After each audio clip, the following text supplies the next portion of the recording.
Amanda stood in my living room, her smile as cold as December frost, while the notary shuffled papers like he was dealing cards for my funeral. I smiled back and said, "Perfect timing, but let's make a quick stop at the police station first. They've been waiting to hear about those documents I sent them yesterday." The color drained from her face, faster than water down a broken drain.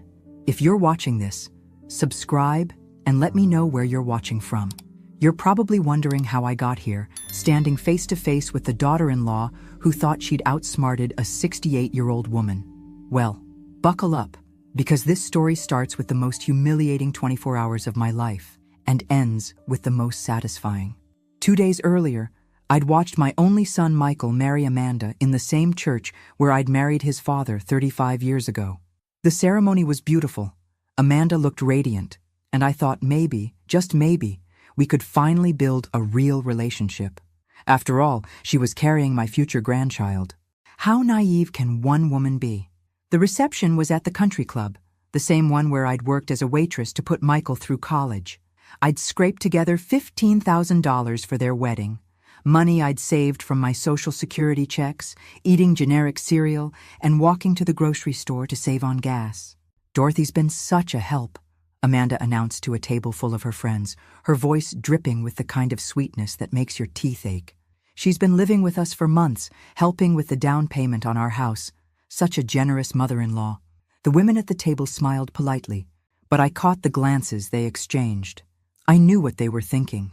Poor old woman, probably can't manage on her own anymore.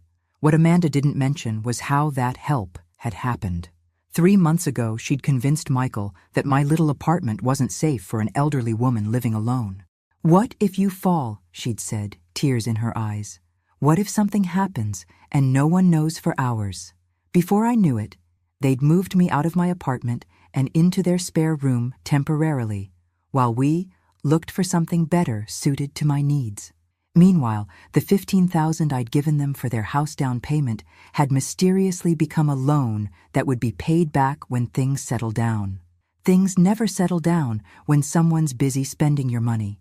"She's practically family," Amanda continued, and the way she said "practically" made my chest tighten. As if after 5 years of dating Michael and 9 months of marriage planning, I was still auditioning for acceptance. But the real humiliation came during the speeches. Michael stood up, champagne glass in hand, beaming at his new bride. "I want to thank everyone who made this day possible," he began. "My beautiful wife, our families, and of course my mother, who's always been there when we needed her." Polite applause. Normal so far. Then Amanda rose, elegant in her wedding dress, and the room went quiet. "I also want to say something about Dorothy," she said, her smile so bright it could have powered the chandeliers. "She's been living with us for months now, and I've learned so much about family loyalty from her."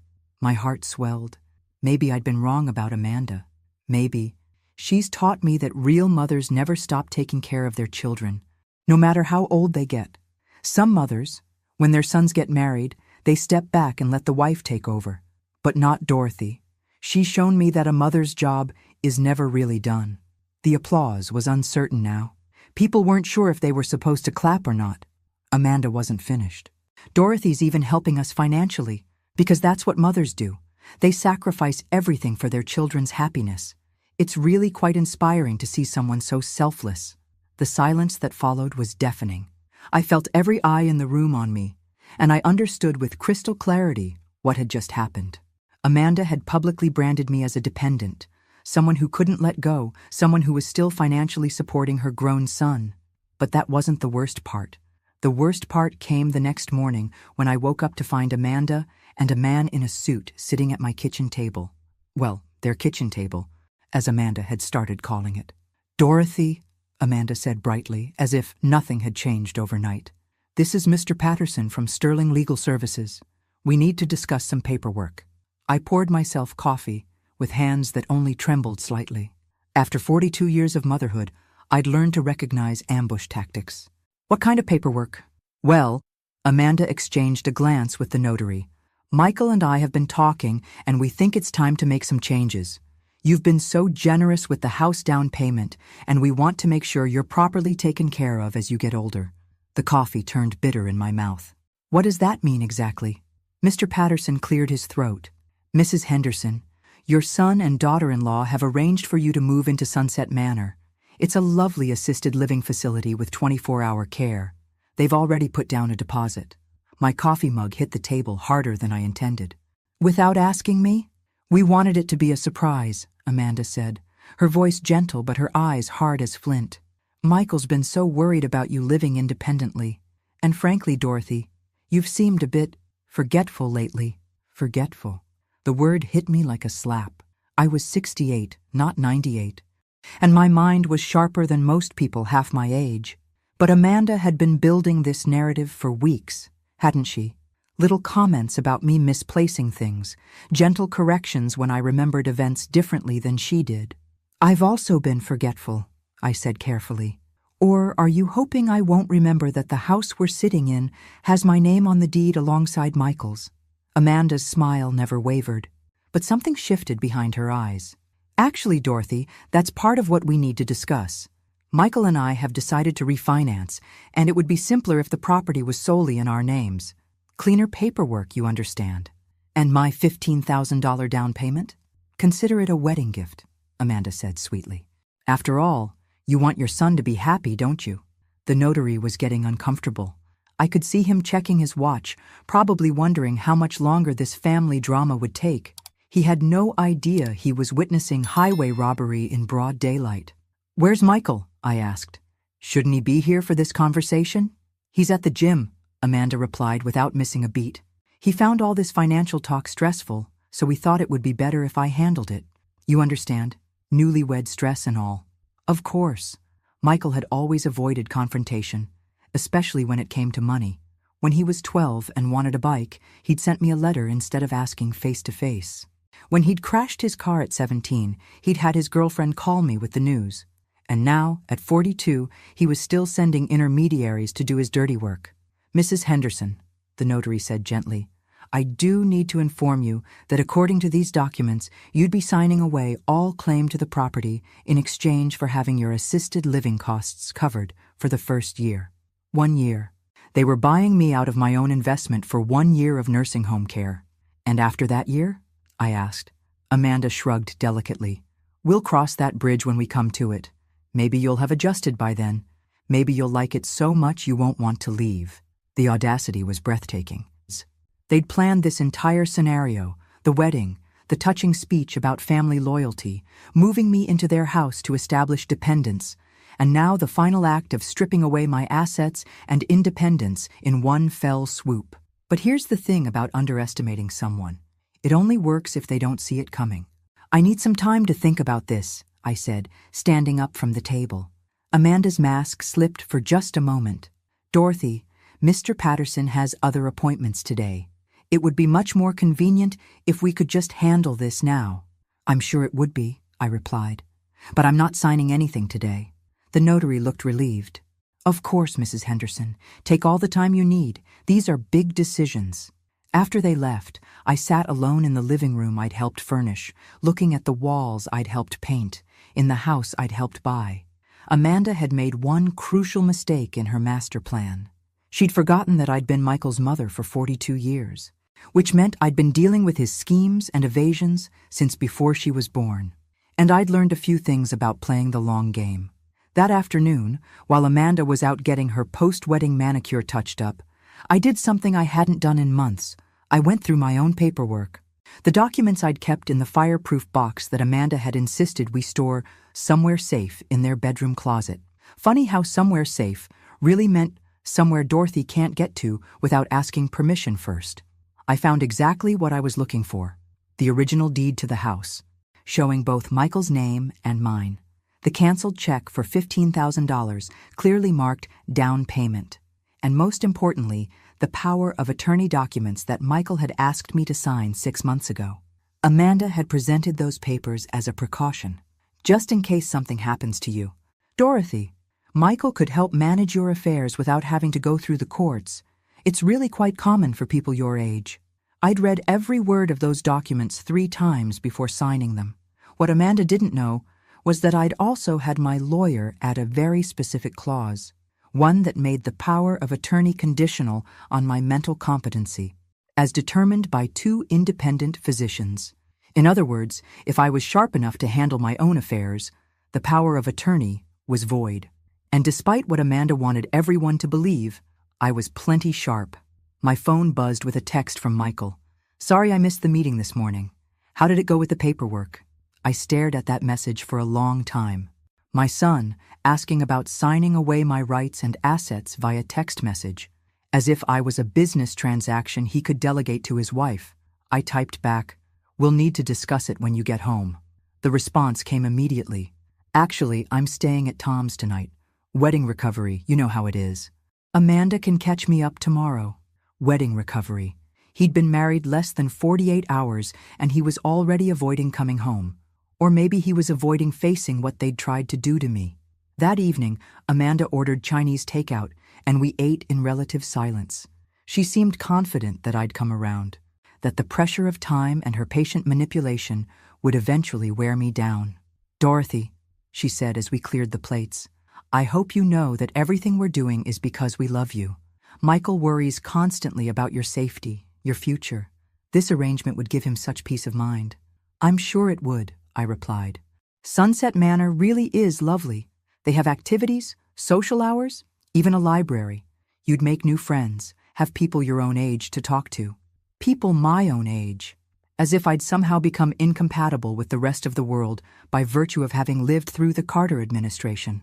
"Have you visited this place?" I asked. "Of course. Michael and I toured it last month.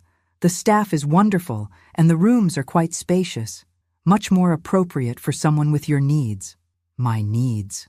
There was that phrase again, as if being 68 automatically created a list of special requirements that only Amanda could identify.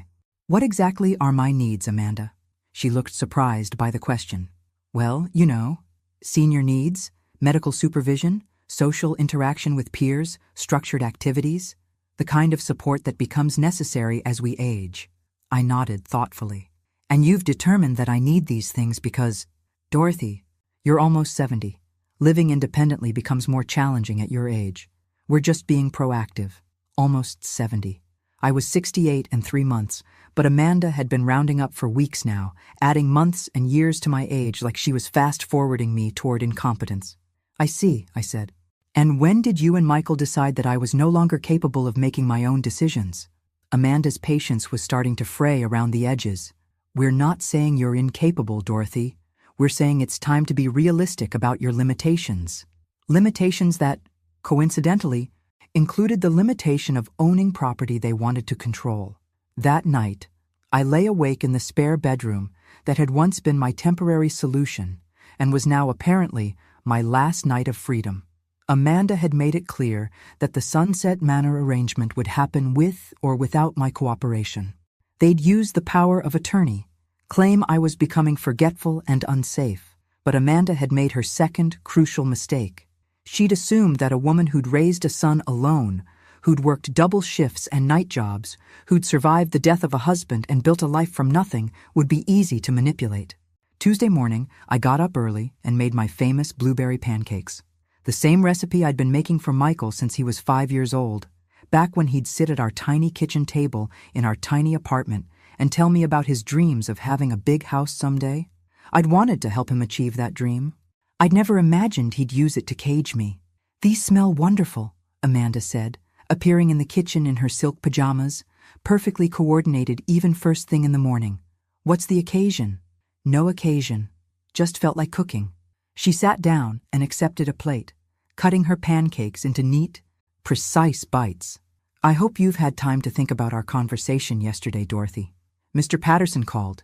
He can come back this afternoon if you're ready to move forward." "I've definitely been thinking," I said, sitting down across from her with my own plate. "Good. I know it's hard to let go of independence, but sometimes the people who love us have to make difficult decisions on our behalf." I took a bite of pancake, savoring the burst of blueberries. "Can I ask you something, Amanda?" "Of course. What made you decide that I needed assisted living?" She looked puzzled. "Well, as I said, your age. Your safety." "No, I mean specifically. What incident made you think I wasn't safe living independently?" Amanda paused, her fork halfway to her mouth. It's not about one incident, Dorothy. It's about overall vulnerability. But there must have been something that triggered this concern. A fall? Confusion? Forgetting to turn off the stove? Not exactly, but wandering outside at night? Getting lost? Having trouble managing medications?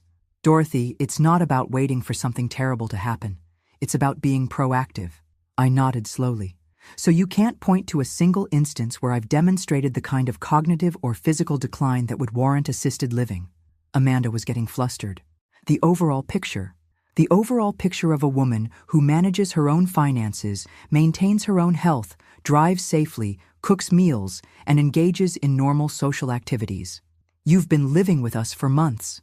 Because you convinced me my apartment wasn't safe, but I've been taking care of myself in that apartment for 12 years without incident. Amanda set down her fork, her pleasant morning demeanor cracking. Dorothy, I don't understand why you're making this so difficult. We're trying to help you. Are you? I asked quietly. Or are you trying to help yourselves to my assets?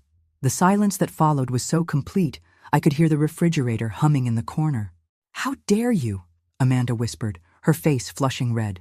How dare you accuse us of theft? I'm not accusing anyone of theft. I'm asking a legitimate question.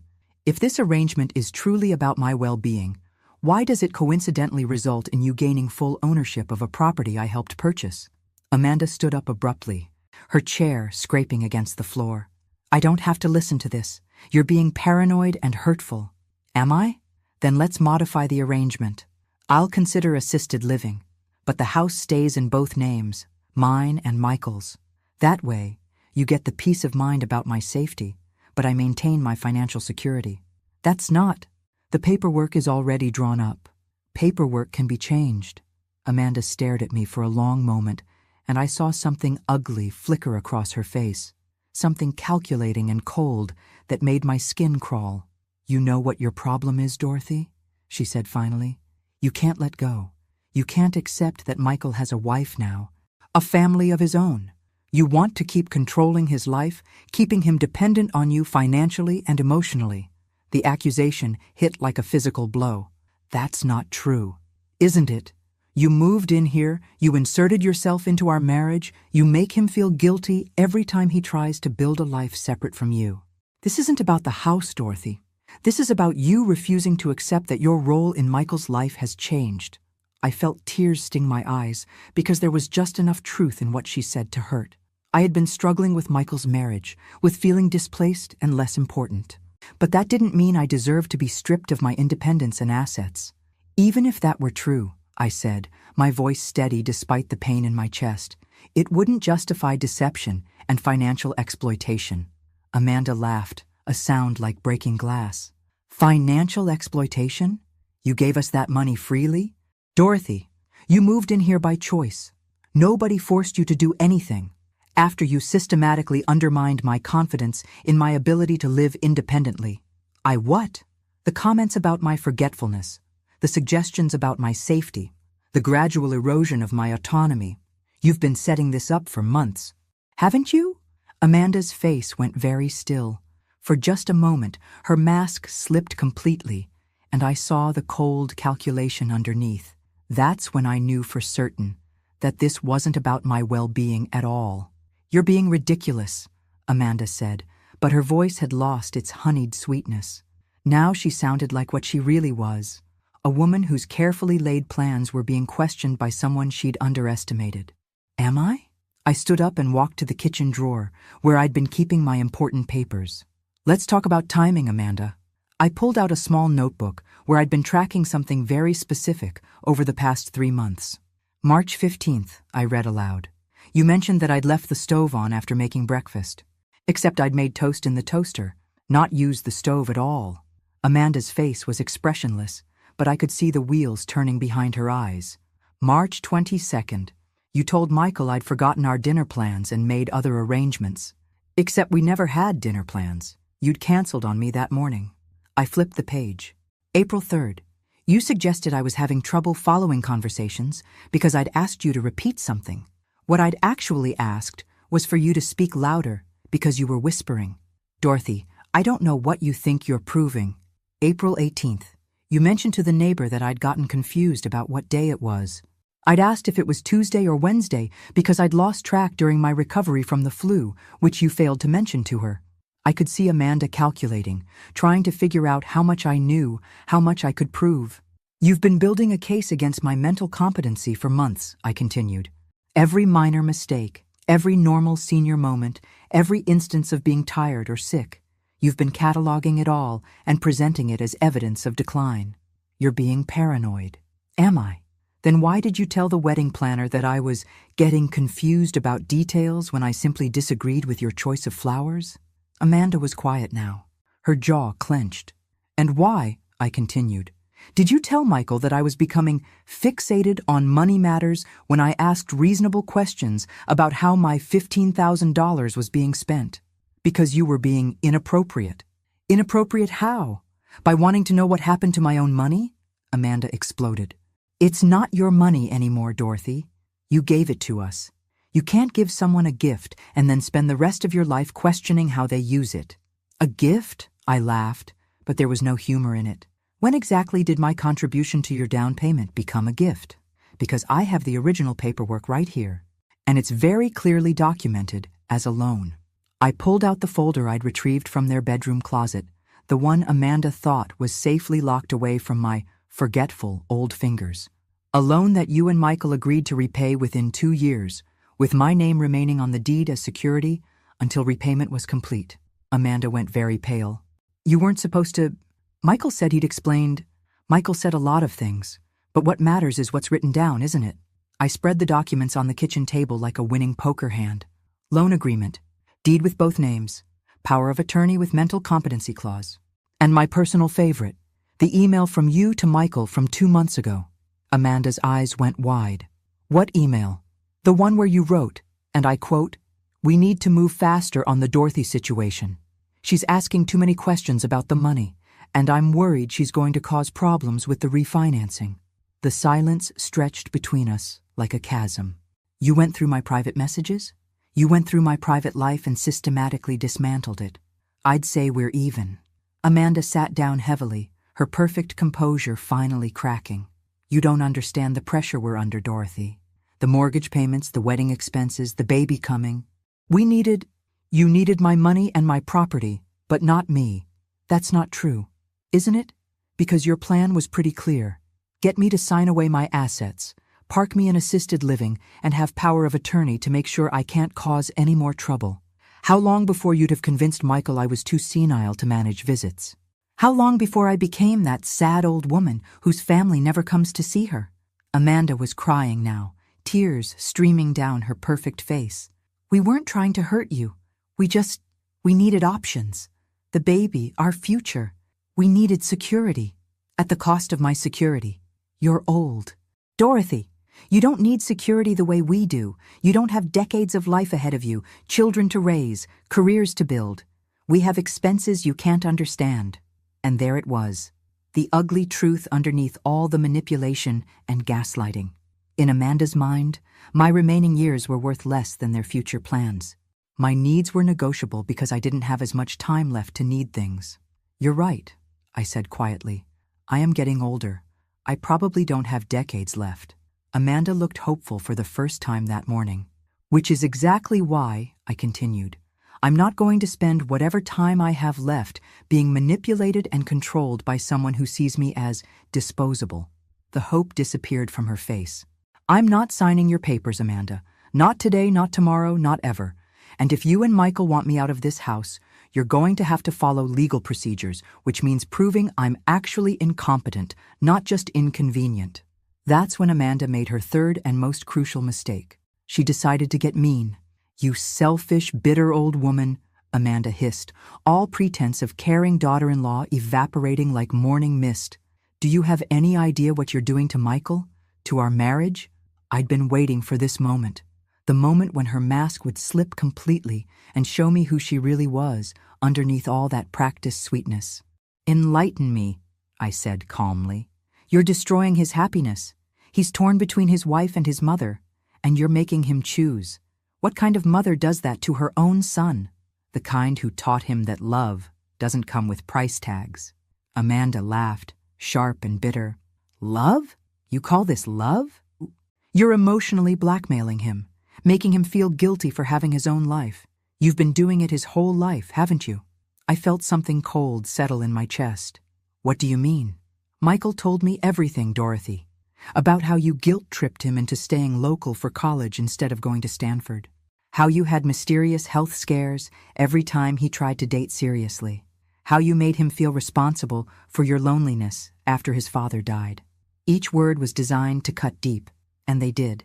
Because like all effective lies, they contained threads of truth twisted into ugly shapes. I supported his college choice, I said quietly.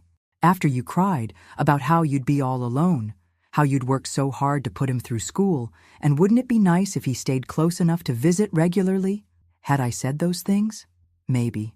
I'd been lonely, scared about facing empty nest syndrome and widowhood simultaneously, but I'd never tried to control his choices. And the health scares? Amanda continued, sensing weakness. The chest pains when he started getting serious with Jennifer in college. The dizzy spells when he was planning to move to Chicago with Sarah. My mouth went dry. Those health issues had been real. Stress-induced, but real. The doctor had confirmed it. But the timing. You've been manipulating him for years, Dorothy. Making yourself the center of his world by playing the victim. And now you're doing it again. I'm not. Yes, you are. You're making him choose between his mother and his pregnant wife. You're forcing him to pick between your comfort and his family's future.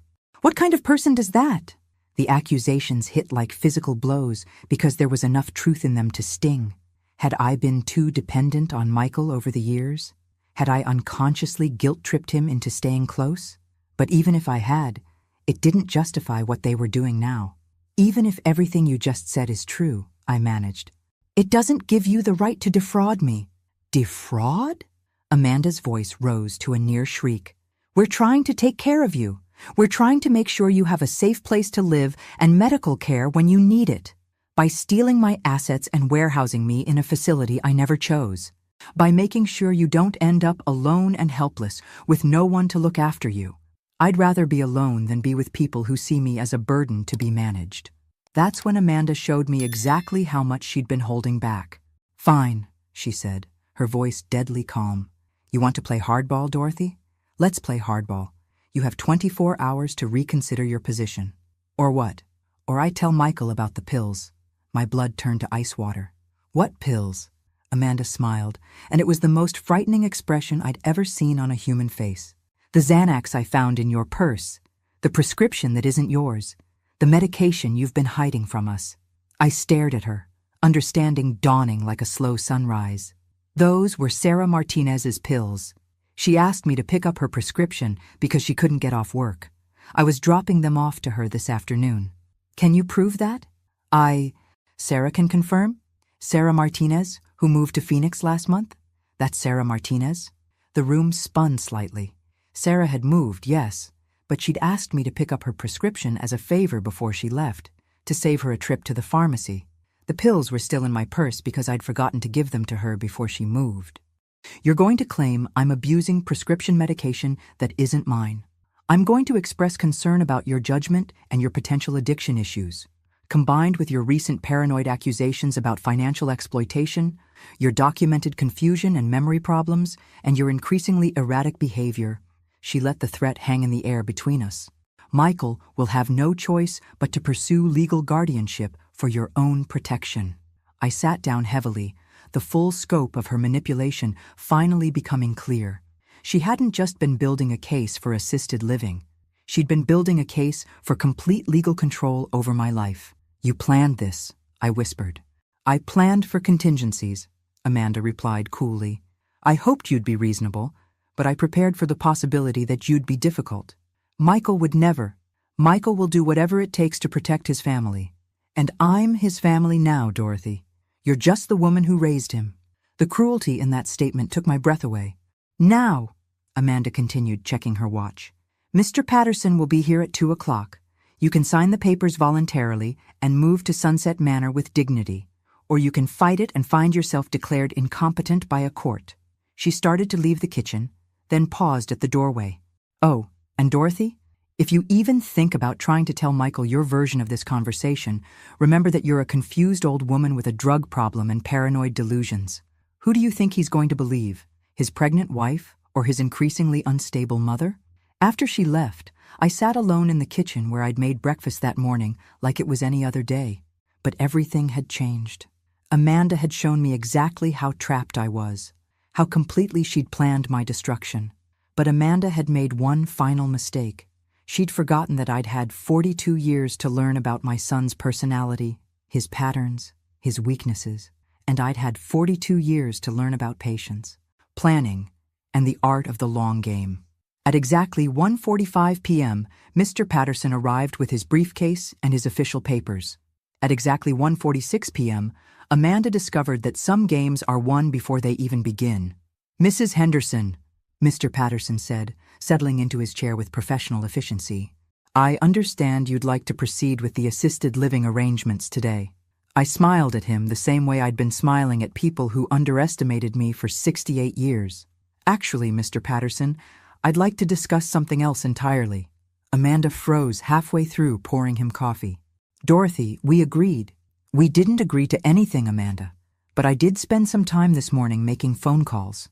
I reached into my purse, the same purse where Amanda thought she'd found evidence of prescription drug abuse, and pulled out a manila folder. "Mr. Patterson, are you familiar with elder abuse laws in this state?" The notary shifted uncomfortably. That's not really my area of expertise, Mrs. Henderson." "Well, let me educate you. Financial exploitation of elderly persons is a felony, punishable by up to 10 years in prison and full restitution of damages." Amanda's coffee cup rattled against its saucer. "Dorothy, what are you talking about?" "I'm talking about systematic fraud. Amanda, I'm talking about a carefully orchestrated scheme to separate me from my assets and independence through psychological manipulation and false documentation."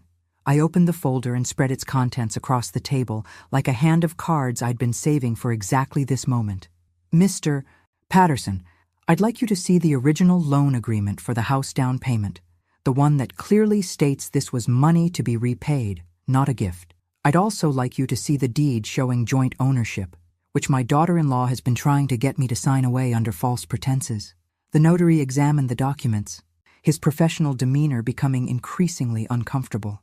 "Mrs. Henderson, these appear to be legitimate financial instruments." "They are. And here's the email trail between Amanda and Michael, discussing how to handle the Dorothy situation before I became a problem for their refinancing plans." Amanda went white. "How did you get access to your private communications? The same way you've been accessing my medical information, my financial records, and my personal belongings without permission. The difference is, what I did was legal." I pulled out another document. "This is a report from Dr. Sarah Chen, my physician for the past 12 years, confirming that I show no signs of cognitive decline, dementia, or any condition that would impair my decision-making capacity." "When did you—" Amanda started. "Yesterday afternoon, while you thought I was taking a nap. I also had an interesting conversation with Detective Rodriguez from the Elder Abuse Division of the Sheriff's Department." Mr. Patterson was packing up his briefcase. "Mrs. Henderson, I think perhaps I should leave you to handle this family matter privately."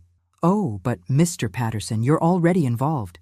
You see, knowingly participating in the financial exploitation of an elderly person makes you an accessory to a felony." The man went pale. "I was told this was a voluntary arrangement." "By whom? Did you speak with me directly about my wishes, or did you take Amanda's word that I wanted to sign away my property rights?"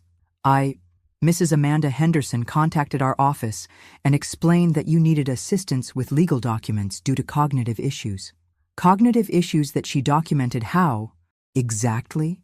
Amanda finally found her voice. "Dorothy, you're blowing this completely out of proportion. We were trying to help. Help yourselves, you mean." I turned back to Mr. Patterson. "Sir, I'm 68 years old, in excellent health, and fully competent to manage my own affairs. No one has the right to make legal decisions for me without my explicit consent, regardless of what my daughter-in-law has told you about my supposed limitations." The notary was edging toward the door. "I think there's been a misunderstanding. I'll need to consult with my supervisor about how to proceed." "You do that," I said cheerfully. "And while you're at it, You might want to check your liability insurance. I imagine it covers mistakes, but fraud is another matter entirely. After he left, Amanda and I sat in silence for a long moment. When she finally spoke, her voice was small and desperate. Dorothy, please, you don't understand the position we're in. The debt, the expenses. I understand perfectly.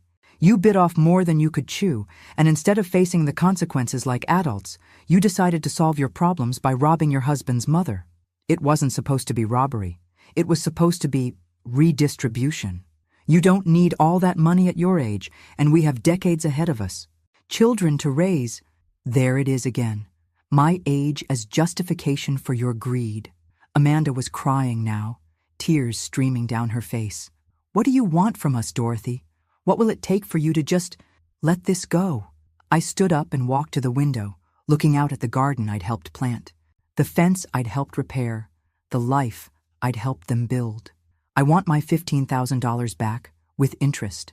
I want my name removed from this deed, and I want you both to sign a document acknowledging that you attempted to defraud me. We can't pay you back $15,000. We don't have that kind of money. Then you'll need to figure it out. Sell some of that new furniture you bought with my mortgage payments, cancel your Tuscany vacation, get a second job. And if we refuse?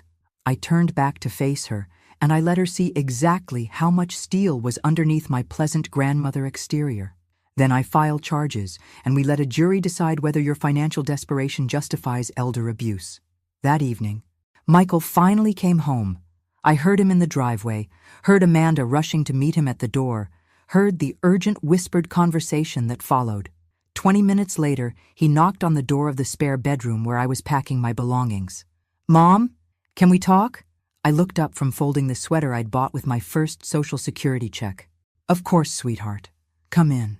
He looked terrible, pale, exhausted, like a man who'd just discovered his whole life was built on quicksand, which, in a way, it was. Amanda told me about today, about the accusations you're making. They're not accusations, Michael. They're facts backed up by documentation. He sat down heavily on the edge of the bed. Mom, I need you to understand something. Amanda and we never meant to hurt you. But you did hurt me. The question is whether you meant to, or whether you just didn't care enough to think about the consequences. That's not fair, isn't it? You let your wife convince you that I was becoming incompetent without bothering to talk to my doctor. You planned to put me in assisted living without visiting the facility or asking what I wanted. You were going to strip me of my property rights without even having the courage to be present for the conversation. Michael flinched. The gym thing. I was scared, Mom. I didn't know how to handle it. So you let Amanda handle it instead. She said she'd take care of everything. Make it easy for you. Make it easy for me to be robbed, you mean? It wasn't robbery. God, Mom, you make it sound like we're criminals. I stopped packing and looked at my son, really looked at him. At 42, he still had the same face he'd had at 12, when he'd broken Mrs. Patterson's window with a baseball and tried to convince me it had been an accident. What would you call it, Michael? Taking someone's money under false pretenses? Attempting to have them declared incompetent so you can control their assets? Systematically undermining their confidence and independence? We were trying to protect you. From what? From living my own life with my own money in my own home? From being alone and vulnerable? From falling and lying there for hours with no one to help? From being taken advantage of by people who don't love you?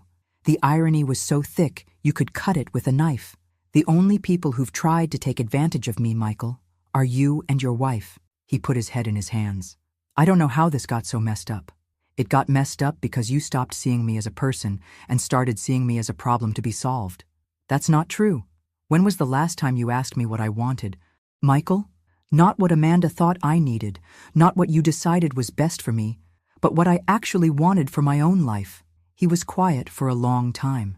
I don't remember. Neither do I. And that's the real tragedy here, isn't it?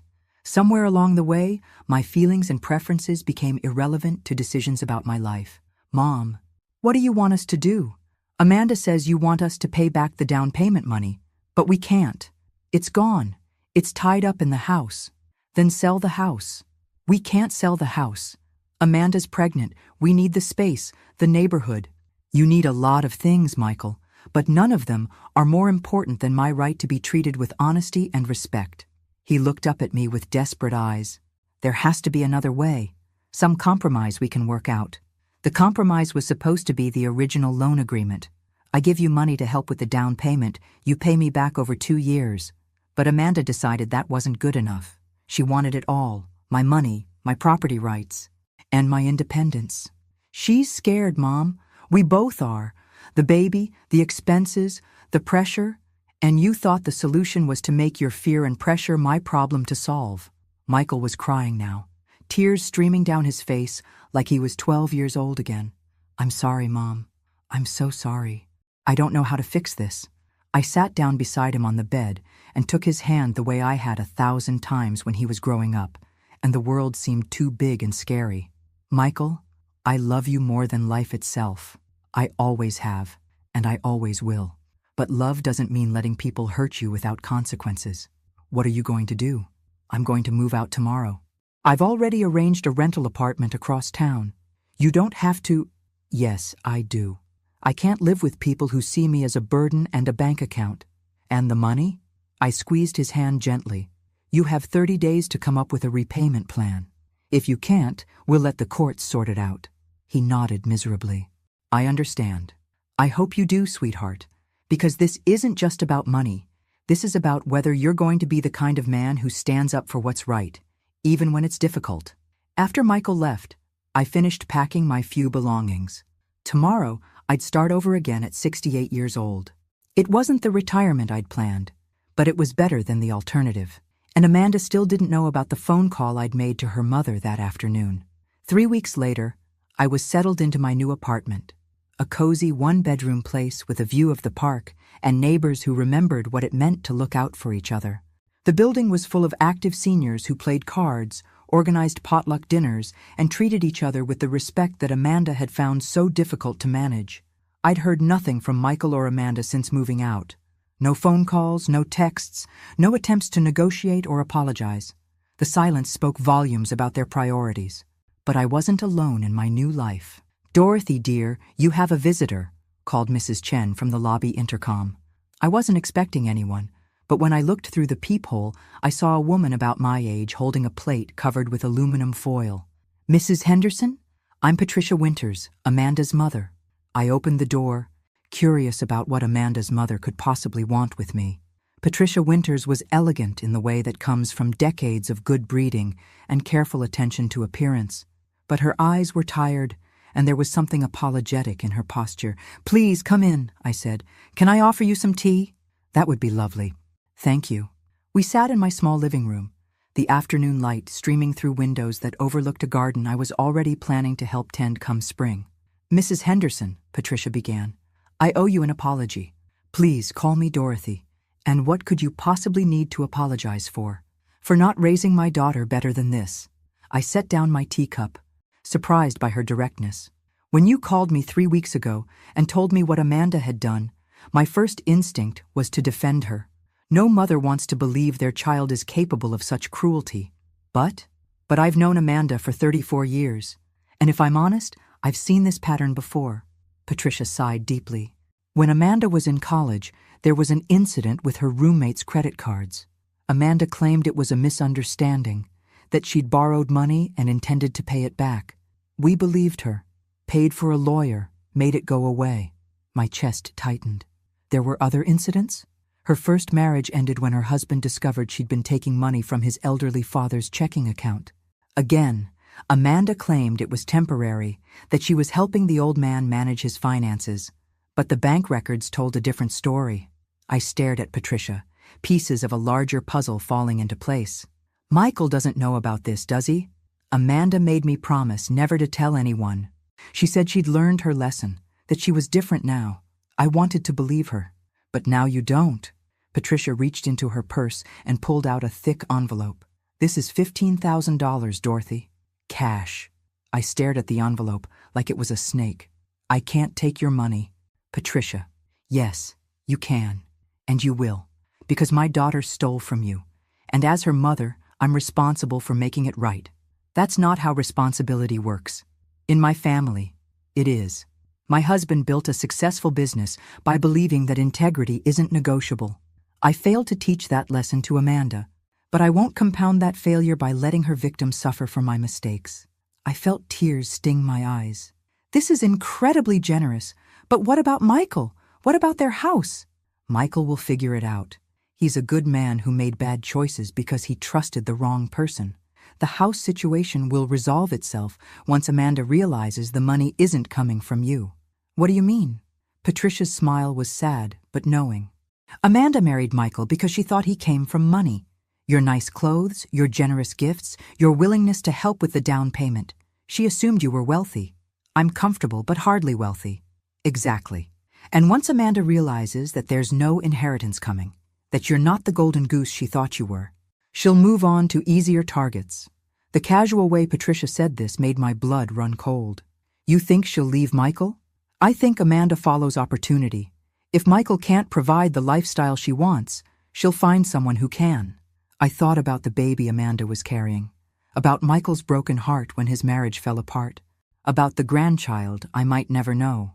The baby will be better off without a mother who sees people as resources to be exploited.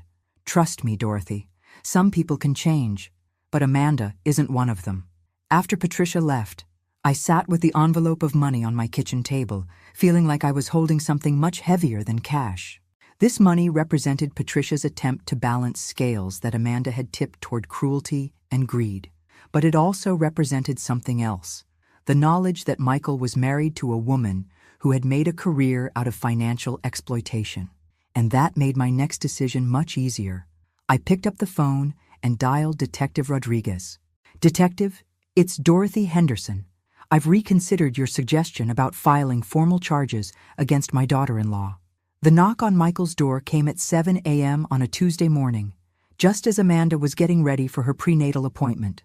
I know this because Detective Rodriguez called me afterward to let me know how it went.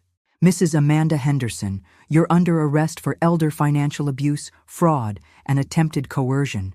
You have the right to remain silent. Apparently, Amanda's first words were, "This is Dorothy's fault, isn't it?" Even facing arrest, she couldn't take responsibility for her own choices. Michael called me that afternoon, his voice hollow with shock and betrayal. "Mom, I need to understand what's happening. Amanda says you had her arrested out of spite. Michael, your wife tried to steal my life savings and have me declared incompetent so she could control my assets. The arrest isn't spite, it's justice. But she's pregnant. Mom, she's carrying my child. I know, sweetheart, and I'm sorry this is happening now, but Amanda made her choices. The lawyer says she could go to prison. That's possible. Elder abuse is a felony. How can you be so calm about destroying our family?" The accusation stung, but I'd been expecting it. "Michael, I didn't destroy your family. Amanda did that when she decided to commit crimes against me. She says she never meant to hurt you, that it was all just a misunderstanding about the loan agreement. What about the emails planning to handle the Dorothy situation? What about the systematic campaign to make me seem incompetent? What about threatening to claim I had a drug problem if I didn't cooperate?" Silence on the other end of the line. "Michael, your wife is a predator. She's done this before to other elderly people. I'm not her first victim." "What do you mean?" "I mean, you need to ask yourself some hard questions about the woman you married and whether you ever really knew her at all." That evening, Patricia Winters called me. "Dorothy, I wanted to thank you for pressing charges. I know it wasn't easy. It was the hardest thing I've ever done, but I couldn't let her do this to someone else's family. The police contacted me today. They're looking into Amanda's past relationships, other potential victims. It seems your case has opened up a much larger investigation." My stomach dropped.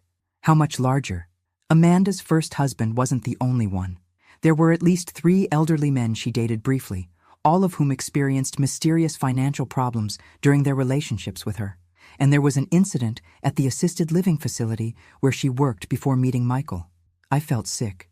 She worked at an assisted living facility? For 6 months. She was fired for suspected theft from residents' accounts, but charges were never filed due to lack of evidence. The full scope of Amanda's predatory behavior was becoming clear. She hadn't targeted me because I was Michael's mother. She'd targeted me because I was a vulnerable elderly woman with resources she wanted to control. "Patricia, Does Michael know about any of this? I told him this afternoon. He's processing. Processing. My 42-year-old son was processing the fact that he'd married a woman who made a living exploiting elderly people. How is he handling it? About as well as you'd expect. He's devastated, angry, and blaming everyone except Amanda. But the evidence is overwhelming, Dorothy. Even Michael can't deny it forever. That night, I couldn't sleep. I kept thinking about the baby Amanda was carrying, about the innocent life that would be born into this chaos. I thought about Michael, whose world was crashing down around him. I thought about all the other victims Amanda had left in her wake. But mostly, I thought about the choice I'd faced 3 weeks ago. Let Amanda get away with her crimes or fight back and face the consequences. I'd chosen to fight. And while that choice would have ripple effects for years to come, it was the right choice. Because sometimes when you're dealing with people who see kindness as weakness, the most loving thing you can do is set boundaries with consequences attached. My phone rang at midnight. Michael's name on the caller ID. Mom? I'm here, sweetheart. I'm sorry. His voice was broken, raw with pain and regret. I'm so sorry for everything. For not believing you, for not protecting you, for choosing her over you. Michael, you don't have to choose between us. You just have to choose between right and wrong. I think I might lose everything, Mom. The house, my marriage, my family. Maybe, but you'll still have the most important thing. What's that? Your integrity. And the chance to be the kind of man your father would be proud of. He cried then, deep sobs that came from somewhere primal and broken. And I cried with him, for the innocence we'd both lost, for the family we'd thought we were building, for the grandchild who would grow up in the shadow of this betrayal. But beneath the grief, there was something else. Relief. Because for the first time in months my son was seeing clearly, and that meant there was still hope for us both. 6 months later, I stood in the courthouse watching Amanda plead guilty to 3 counts of elder financial abuse. She looked different, smaller somehow, without the designer clothes and professional makeup that had been part of her costume. Michael sat 2 rows behind me with Patricia Winters. He'd filed for divorce 3 weeks after Amanda's arrest, when the full scope of her criminal history became public. The baby, a little girl, had been born healthy despite the stress of her mother's legal troubles. Your Honor, Amanda's lawyer said, my client deeply regrets her actions and asks the court's mercy in consideration of her circumstances as a new mother. Judge Martinez looked unimpressed. Mrs. Henderson, you systematically targeted vulnerable elderly individuals for financial exploitation.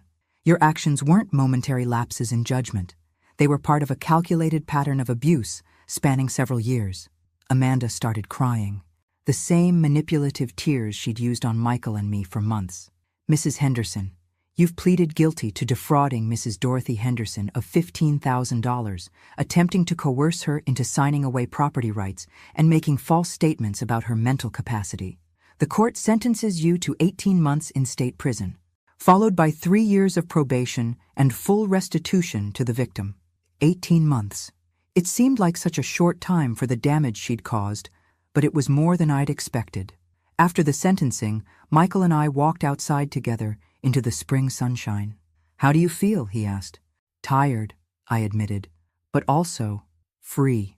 I keep thinking about the baby, about Emma growing up knowing her mother is in prison.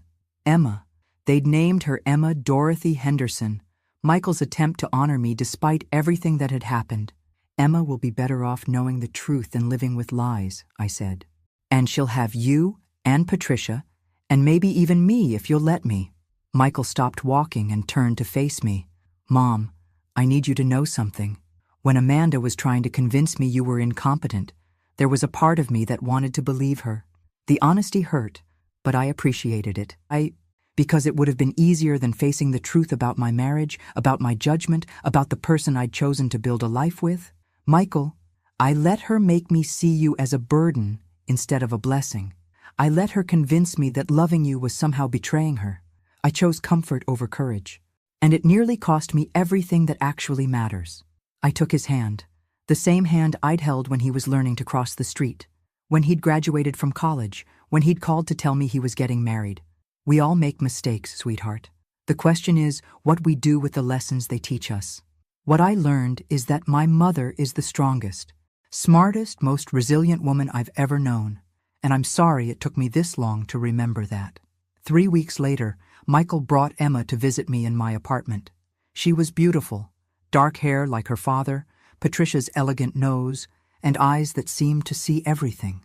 "She's perfect," I whispered, holding my granddaughter for the first time. "Mom," Michael said quietly, "I've been thinking about the house. Oh, I can't afford the mortgage payments without Amanda's income, and honestly, I don't want to live there anymore. Too many bad memories." I looked up from the baby's face. "What will you do?" "I want to sell it and give you half the proceeds.